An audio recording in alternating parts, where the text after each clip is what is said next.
Greetings everybody, thank you for joining us here tonight. We're doing my absolute favourite thing, which is celebrating Australian cinema and storytelling here on Gadigal land. My name is Alexis Toliopoulos. I'm a comedian and host of the Platoon Advocate Film Podcast, The Last Video Store, and it is my pleasure to welcome you all to the Sydney premiere of Bring Her Back. I absolutely adore this film, and it's produced on the land of the Gurna people in Adelaide. Many of the people that helped make this film are here tonight, so please give them a round of applause. They're in this cinema with you right now. For a while on the cast members, standing up for the cast members, Lisa Haywood, and also fixing the Kate, the producer, and Aaron McFlisky, the director of photography. So give them all a big round of applause. Brother Sammy and Michael Philoppou are the most exciting voices in Australian genre cinema since the release of their horror hit Talk to Me. The film we're about to experience, Bring Her Back, is another emotionally resonant horror exploration of grief and loss that in many ways for me surpasses their remarkable debut. Starring Oscar nominee Sally Hawkins, Billy Barrett, Jonah Wren Phillips, and newcomer Sora Wong, Bring Her Back is poised to be the horror event of 2025, and it opens this Thursday. So please join me in welcoming filmmakers Danny and Michael Philoppou.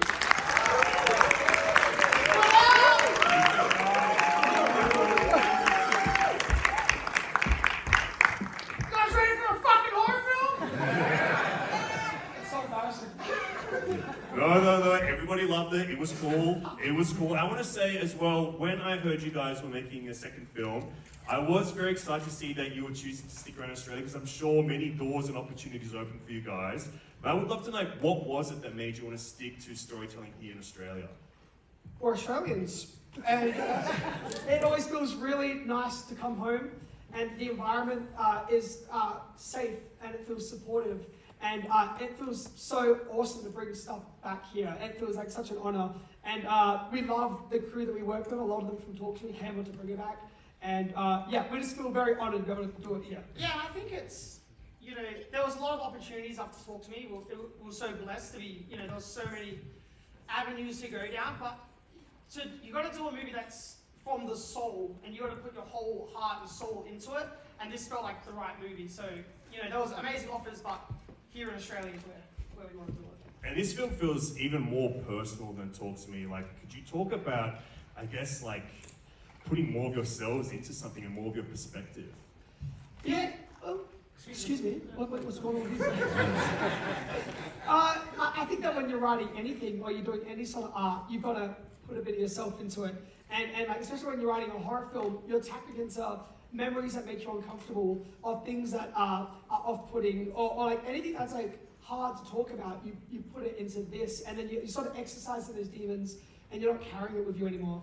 And I feel like that makes the best art, is to be as personal as possible. Yeah, I mean, it really does. This film really emotionally resonated with me. I did feel horrible after seeing it for the first time, but in the best way possible. I've seen it 3 times now, so I think that speaks for how much I love this film. Wow. And I think partly of what it is the emotional resonance really works because you have these great actors grounding everything in very real space and very real stakes beyond just the horror. And chief among them in this film is this remarkable performance from Sally Hawkins. I never expected to see one of Mike Leigh's favourite actors, or the mum from Paddington, to be in a film made by you guys. Can you talk about casting her and then directing her and working with her? Well, she was at the top of the list, and our producer Samantha Jennings was like, you really should look at Sally Hawkins closely. And we'd seen a bunch of a couple of her films, but when I really went down the rabbit hole and like checked out her filmography, every time she played a character, she was completely different. And the idea of her embodying something like this, and it was like I've been inspired by those psyche films from like the 60s and the 70s, where like these really renowned actors don't have to play it realistically at an 8, they can hit emotions at a 10, because such extreme things are happening. And we thought there'd be no way she'd say yes. Yeah, it's impossible. Yeah, but she read the script and she loved it, and we got on a Zoom call with her, and she was so down to earth, and she connected with the material, and she pulled apart every part of the character, and she picked up these little nuances that no one else had reading it. So it just felt perfect. And we asked her, do you want to do this with us? And she said yes, which was incredible. Yeah, and it's sort of like... and then we took a ding-dong dashing. We did do that as well, yeah. Around the streets of Adelaide? We Yeah. did, yes. There's someone has footage of Sally Hawkins ding dashing at 2 a.m. Wow, well, hopefully that will be the for your consideration clip for next year's Actor Awards. I really love how you direct like young actors, and I think like the great discovery of this film is its lead Piper, played by Sora Wong. Remarkable performance. Yes, I think she Is she tonight in this cinema? Sora, stand up! Round of applause. Yes, Sora Wong is here! Round of applause. Sora, it was the most heartwarming thing because she was sort of thinking that maybe she couldn't do it or couldn't pull it off. And she so fucking did. And it was so amazing to see you in Hollywood with a standing ovation. It was like, it warmed my heart. We love you, Sora. You did so well. Yeah.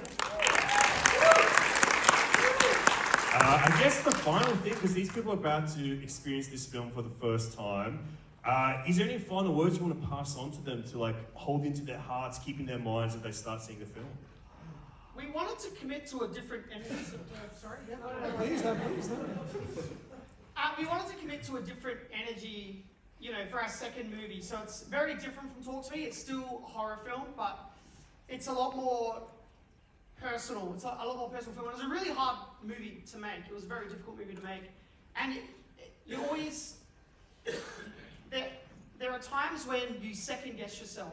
There's some days where you're confident as ever, and then some days where you're second guessing everything. I was never confident as ever. Yeah, okay. But there was a time in the edit where it felt like it wasn't going to come together at all. And I remember crawling up into a ball thinking, because there was so much pressure, it's going to be another movie with A24, and I was like, this is impossible to pull off. But Danny, you showed a strength when I didn't have it in those moments, and it's... Fuck you. No. I appreciate that you showed strength when I couldn't have. I have to say that out loud. But yeah, it's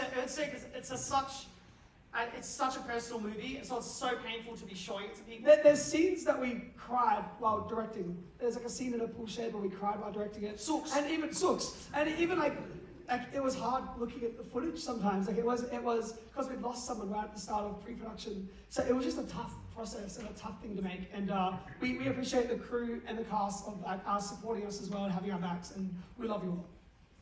Wow. Round of applause. Round of applause. It's a really beautiful movie. I'm so grateful to share it with you guys here tonight. It opens this Thursday. I'd say enjoy the film, but I hope it just freaks you the frick out. So enjoy it and tell your friends it comes out this Thursday. Thanks for joining us tonight, everybody. Round of applause to the boys.